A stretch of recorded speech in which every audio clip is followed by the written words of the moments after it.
എൻ്റെ പേര് ബീന കേട്ടോ. ഞാൻ മുംബൈയിൽ നിന്ന് കേട്ടോ. ഈ കുഞ്ഞിൻ്റെ വയ്യാതിരുന്ന കുഞ്ഞിൻ്റെ വീഡിയോ ഇട്ടപ്പോൾ എല്ലാവരും പറഞ്ഞായിരുന്നു അവളെ ശരിയായ റിക്കവർ ആയാൽ അറിയിക്കണേ എന്നൊക്കെ പറഞ്ഞായിരുന്നു കേട്ടോ. എനിക്കൊരു വീഡിയോ ഇടാനും പറ്റിയിട്ടുമില്ല കേട്ടോ. അവൾ രക്ഷപ്പെടും എന്നാണ് ഞാൻ വിചാരിച്ചത്. പക്ഷേ അവൾ വേദനയില്ലാത്തൊരു ലോകത്തോട്ട് പോയി. എനിക്ക് ഭയങ്കര സങ്കടമായിരുന്നു. ഓരോ വട്ടം ഇങ്ങനെയൊക്കെ സംഭവിക്കുമ്പോൾ ഞാൻ വിചാരിക്കും ഇനി ഞാൻ ഇതിൻ്റെ ഒന്നും പുറകെ പോകരുത്. എനിക്ക് സഹിക്കാൻ പറ്റത്തില്ല. ഭയങ്കര ടെൻഷനാണ് എനിക്ക്. പിന്നെ എന്തോ സഹിക്കാൻ പറ്റത്തില്ല. കുറേ ദിവസത്തേക്ക് എനിക്ക് പിന്നെ അതിനകത്തുനിന്നൊന്നും മാറി ചിന്തിക്കാനോ ഒന്നും പറ്റത്തില്ല. അതേ തന്നെ ചിന്തിച്ചിരിക്കും. പക്ഷേ ഞാൻ ഏറ്റവും ഭംഗിയായിട്ട് നോക്കി. ഒരു മനസാക്ഷി കുത്തുമില്ലാത്ത രീതിയിൽ ഞാൻ ഏറ്റവും നല്ലതായിട്ട് അവളെ നോക്കി.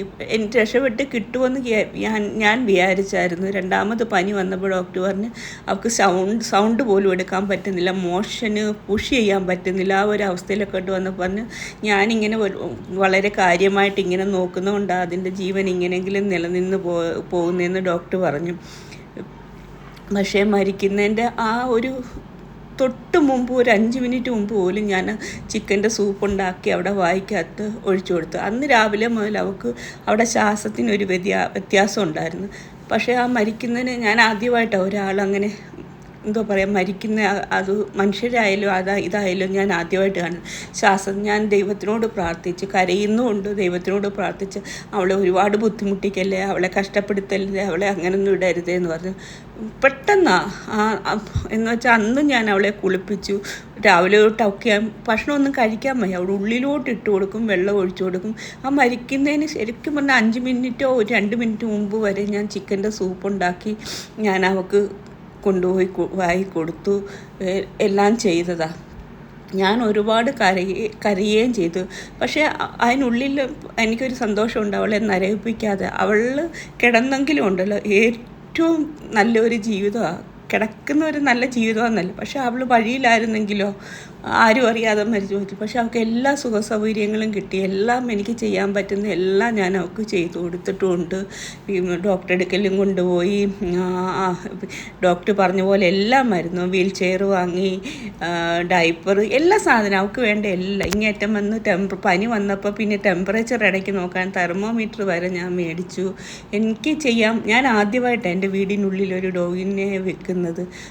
പക്ഷെ ഞാൻ ഏറ്റവും ഭംഗിയായിട്ട് അത് നല്ലോണം നോക്കി. ലാസ്റ്റ് അവൾക്ക് സൗണ്ട് എടുക്കാൻ പോലും പറ്റുന്നില്ല, മോഷൻ ചെയ്യാൻ പുഷ് ചെയ്യാൻ പറ്റുന്നില്ല, ബഡ്സ് വെക്കാൻ ഡോക്ടർ പറഞ്ഞു. അതൊക്കെ എനിക്ക് എങ്ങനെ ചെയ്യാൻ പറ്റിയെന്ന് ചോദിച്ചാൽ എനിക്കറിയത്തില്ല. മരിക്കുന്ന അന്ന് രാവിലെ അവിടെ ബ്രീത്തിങ്ങിന് ഭയങ്കര വ്യത്യാസം ഉണ്ടായിരുന്നു. അപ്പം എനിക്കെന്തോ ഒരു മനസ്സിൽ ഒരപാകത തോന്നിയായിരുന്നു. കാരണം പിന്നെ ഞാൻ പ്രാർത്ഥിച്ചു, ദൈവമേ അവളെ കഷ്ടപ്പെടുത്തല്ലേ. ഈ വീൽ ചെയർ കൊണ്ടുവന്ന് അവളെ കൊണ്ട് ഇരുത്തുമ്പോൾ ഉണ്ടല്ലോ എൻ്റെ ഒരു വലിയൊരു പ്രതീക്ഷയായിരുന്നു അവൾ രക്ഷപ്പെട്ടു പോകും. അവിടെ കാര്യത്തിന് വലഞ്ഞോ എഴഞ്ഞോ എങ്ങനെയെങ്കിലും നടന്നാൽ മതി, നമുക്ക് നോക്കാം എന്നൊരു മനസ്സിലിതൊരു പക്ഷേ എന്തോ അവൾക്ക് അത്രയും ആയുസേ ഉള്ളായിരിക്കും. ഞാൻ ഓരോ വട്ടം ഇതിങ്ങനെ സംഭവിക്കുകയായിരിക്കും, ഇനി ഇതിൻ്റെ പുറകെ പോകരുത്. പക്ഷേ ഇപ്പോൾ ഒരു പാഠം ഞാൻ പഠിച്ചു കേട്ടോ. എന്തായാലും ഞാനൊരു സ്ട്രീറ്റ് ഡോഗിനെ, ഒരു കുഞ്ഞു പപ്പിയെ ഞാൻ എടുത്ത് വളർത്തും എൻ്റെ ഇഷ്ടത്തിന്. ഇത്രയും ദിവസം എൻ്റെ കൂടെ ഉണ്ടായിരുന്നപ്പോൾ എനിക്കെന്തോ ഒരാൾ കൂടുണ്ട്, എപ്പോഴും ആളുള്ള പോലെയായിരുന്നു. അപ്പോൾ എൻ്റെ ഇഷ്ടത്തിന് വളർത്താനാണ് ഞാനൊരു കുഞ്ഞു പപ്പിയെ അഡോപ്റ്റ് ചെയ്യും. അത് എപ്പോഴാണെന്നറിയത്തില്ല.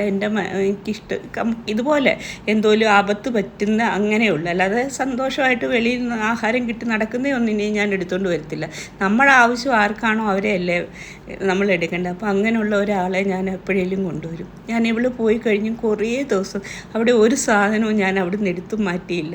അതെല്ലാം അവിടെ തന്നെ ഇരിക്കും. ഞാൻ ആ മുറിയിലോട്ടേ പോയില്ല.